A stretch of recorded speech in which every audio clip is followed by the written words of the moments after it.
હનુમાન જયંતી નિમિત્તે સુંદરકાંડ પાઠનું આયોજન. વિશ્વ ઓટિઝમ દિવસની ઉજવણી. દિવ્યાંગ અનાથ બાળકો માટે કોમ્પ્યુટર લેબનું ઉદ્ઘાટન. સાંપ્રત education and charitable trust, Junagadh સંસ્થા ખાતે અતિ ગંભીર અનાથ દિવ્યાંગ બાળકો માટે છેલ્લા 16 વર્ષથી કાર્યરત છે. સંસ્થા દ્વારા આજ રોજ હનુમાન જયંતી નિમિત્તે સુંદરકાંડના પાઠનું આયોજન કરેલ છે. સાથે આજે વિશ્વ ઓટિઝમ દિવસ હોવાથી સંસ્થાના દિવ્યાંગ બાળકો દ્વારા બનાવેલ વિવિધ ચિત્રો અને રંગીન કાગળના કટિંગમાંથી બનાવેલ આકૃતિઓનું પ્રદર્શન રાખેલ. તેમજ સંસ્થાના દિવ્યાંગ અનાથ બાળકો માટે દાતાઓના સહકારથી કોમ્પ્યુટર લેબ તૈયાર કરેલ છે, જેમનું ઉદ્ઘાટન જૂનાગઢ મહાનગરપાલિકાના કમિશનર તેજસ પરમારના હસ્તે કરેલ. જેથી બાળકોને કોમ્પ્યુટર પણ શીખવવામાં આવશે અને બાળકોમાં સતત વિકાસ થાય તેવા પ્રયત્ન કરેલ. આ તકે જૂનાગઢ કાઠી કન્યા છાત્રાલયના પ્રિન્સિપાલ અને જૂનાગઢ તથા જૂનાગઢની આજુબાજુના ગામના અલગ અલગ મહિલા મંડળોના બહેનો ખાસ ઉપસ્થિત રહેલ. આજે એક સાથે ત્રણ કાર્યક્રમને સફળ બનાવવા સંસ્થાના પ્રમુખ મહેન્દ્રભાઈ પરમાર તથા સ્ટાફે ભારે જહેમત ઉઠાવી હતી.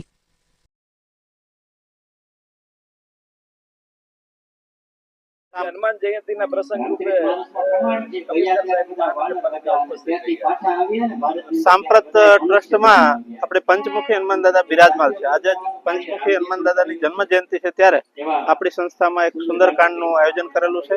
આખી ટીમ આવી અને સુંદરકાંડના પઠન સતત સવારથી ચાલુ છે, ત્યારે આપણા જૂનાગઢના કમિશનર શ્રી તેજસ પરમાર સાહેબ હાજર રહે, તેમજ સાથે સાથે જૂનાગઢની આજુબાજુનું મહિલા મંડળ પણ ઉપસ્થિત રહે. લગભગ 5 થી 6 મહિલા મંડળ ઉપસ્થિત રહે એટલે જાજી સંખ્યામાં લોકોએ આ સુંદરકાંડનું પઠન કરેલું. સાથે સાથે આજે વર્લ્ડ ઓટિઝમ દિવસ છે, ત્યારે દિવ્યાંગ બાળકો શું કરી શકે તેમનું જે પ્રદર્શન ચિત્રો કર્યા છે એનું પ્રદર્શન કરવામાં આવેલું.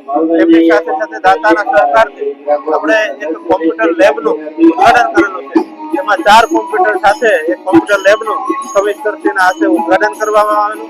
ખરેખર આ ક્ષણે દિવ્યાંગ બાળકો, દિવ્યાંગ નહીં પણ પ્રભુના નજીકના બાળકો છે એમ કહી અને આ બાળકો ખૂબ મહિલા મંડળ અને જે આજે કમિશનર છે એમના હાથે આ કાર્યક્રમ કરવામાં આવ્યો. ખરેખર ખૂબ આભાર માનું છું. સાંપ્રત સંસ્થાની આજે મુલાકાત લીધી છે, શું કહેશો? આજે હનુમાન જયંતીનો ખૂબ જ પાવન પ્રસંગ છે, સાથે સાથે વર્લ્ડ ઓટિઝમ ડે પણ છે. એના અનુસંધાને આપણા જૂનાગઢની અંદર સાંપ્રત education and charitable trust Junagadh દ્વારા જે મનોદિવ્યાંગોની સંસ્થા અત્રે ચલાવવામાં આવે છે, તેની આજે મુલાકાત લેવાનો મને અવસર પ્રાપ્ત થયો. અહીં લગભગ 87 જેટલા બાળકોની સાર સંભાળ રાખવામાં આવે છે. તેમને એજ્યુકેશન મળે, તેમની ફિઝિયોથેરાપીના સેન્ટર પણ અહીંયા છે, તેમને સતત ધ્યાન રાખવામાં આવે અને તેમને 24 કલાક અહીંયા જ રહીને તેમની સાર સંભાળ અહીંયા રાખવામાં આવે છે. અને અલગ અલગ સુવિધાઓ પણ ઊભી કરવામાં આવી છે. એ સુવિધામાં આજે એક વધારો થયો છે અને તેમાં કોમ્પ્યુટર લેબનું આજે અહીંયા ઉદ્ઘાટન થયું છે. તો આ પ્રસંગે હું સંસ્થાના પ્રમુખ અને તમામ કર્મચારીઓ જે છે એમને ખૂબ ખૂબ શુભેચ્છા પાઠવું છું અને અભિનંદન પણ આપું છું કે આવું એકદમ કાર્ય જે સમાજ માટે કરી રહ્યા છે અને ઉત્તરોત્તર આ કાર્ય કરતા રહે. અને જે દાતાઓ અત્યારે અહીંયા હાજર નથી, પણ જે દાતાઓ થકી આ સંસ્થા ચાલી રહી છે અથવા ઊભી થઈ છે, તે દાતાઓને પણ હું ખૂબ ખૂબ અભિનંદન આપું છું અને ઉત્તરોત્તર આ સંસ્થા પ્રગતિ કરે અને ખૂબ જ સારામાં સારી બાળકોની સેવા કરે તેના માટે પણ ફરીથી શુભેચ્છાઓ પાઠવું છું. બાળકો પાસે આવીને કેવી લાગણી? આપણે જાણીએ છીએ કે આપણા ઘરે એક નાનું બાળક હોય એને સંભાળવામાં આપણને કેટલી તકલીફ પડતી હોય છે, જ્યારે આ તો ઈશ્વરની પ્રસાદીના પુષ્પો છે.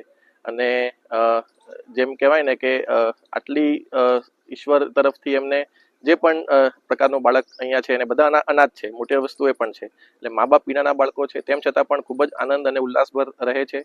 સંસ્થા એમનો પરિવાર છે અને અહીંયા સંસ્થામાં જે મહિલા મંડળો પણ આવે છે એ પણ એમને બાળકોની જેમ રાખે છે. એટલે ખૂબ જ આમ જોવા જઈએ તો એક સ્પિરિચ્યુઅલ આધ્યાત્મિક અનુભૂતિ આજે આપણને અહીંયા થાય છે.